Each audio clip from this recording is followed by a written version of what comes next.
Praise the lord, ક્રિસ્ત બોલ ભાઈએ તથા બહેનો, દિવ્ય દયાના સંદેશમાં તમારું સ્વાગત છે. સપ્ટેમ્બર 13મી તારીખ. આ સંદેશ સાંભળવા તમારા સૌ ઉપર અને તમારા પરિવારજનો પર વિશેષ પ્રભુ તમને સારી તંદુરસ્ત બક્ષે અને તમે વધુ અને વધુ પ્રભુમય જીવન જીવવા માટે પ્રભુ તમારા જીવનમાં એમની કૃપા વરસાવે. શાસ્ત્ર પાઠ સાંભળીએ. તમારા બાઇબલ લઈ લો. લૂકનો ગ્રંથ 6 અધ્યાય 39થી 42મી કલમ સુધી. ઈસુએ તેઓને એક દૃષ્ટાંત પણ આપ્યું.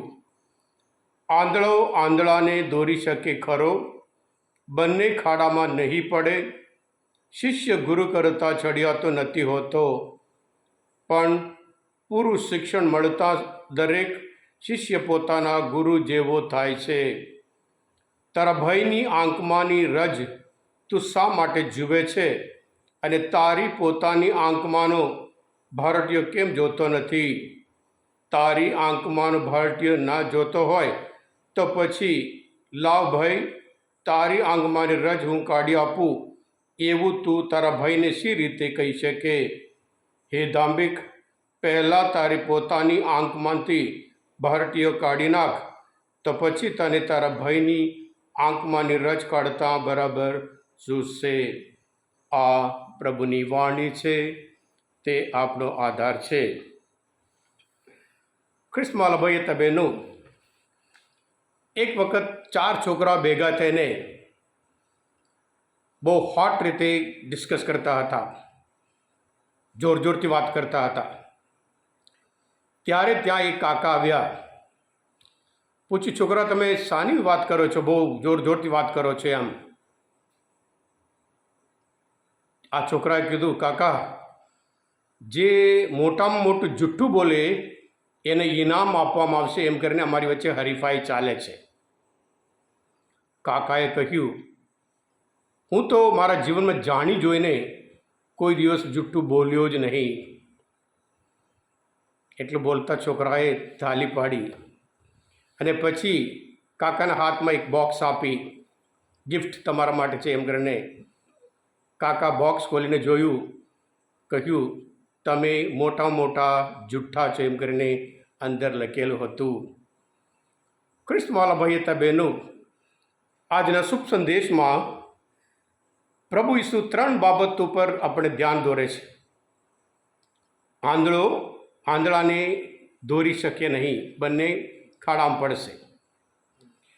અને સાથે સાથે ગુરુ કરતાં શિષ્ય મોટો ન હોઈ શકે. ગુરુ પોતે બરાબર શીખવાનું છે અને ત્યાર પછી શિષ્યને પણ શીખવાડવાનું છે જે આવડે. જેનામાં જે ના હોય એ બીજાને એ આપી શકે નહીં.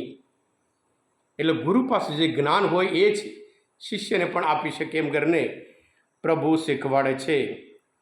સાથે સાથે બીજાની ભૂલો કાઢતા પહેલાં આપણે દરેક આપણા જીવનમાં શું ભૂલો કરીએ છીએ એમ કરીને આપણે જોવાનું છે.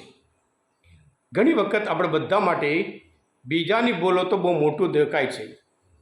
અમુક વખત સમાજમાં હોય, ઘરમાં હોય, એક નાની બાબત લઈને એટલું મોટું સ્વરૂપ આપીએ જેથી કરી આપણું પોતાની જે ભૂલ હોય, જે ખામી હોય, બીજાને ખબર નહીં પડે.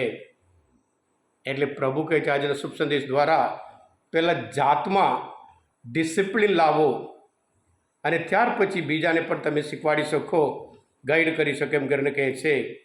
અને સાથે સાથે પોતાનું જાતનું જ્ઞાન, પોતે કોણ છે એમ કરીને દરેક વ્યક્તિને પોતાને ઓળખવાનું એમ કરીને શાસ્ત્રપાઠ દ્વારા પ્રભુ આપણને શીખવાડે છે.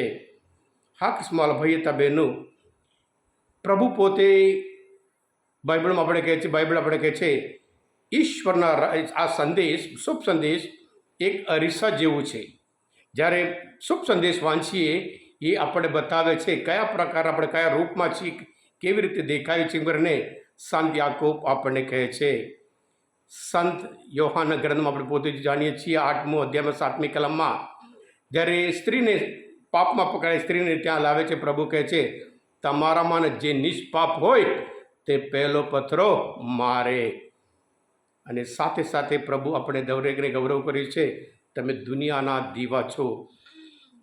આપણે બધા દુનિયાના દીવા તરીકે આપણા જીવન દ્વારા પ્રભુનો પ્રકાશ ફેલાવવાનો છે. જ્યારે મોસે પ્રાર્થના કરીને સિનાઈ પર્વત પરથી આવ્યા ત્યારે એના ચહેરા પર એટલો બધો તેજ, એ તેજ બીજું કશું નહીં, કારણ એ પોતે ઈશ્વરના જે તેજ હતું, જે પ્રકાશ હતું, એ એનામાં આવ્યું હતું.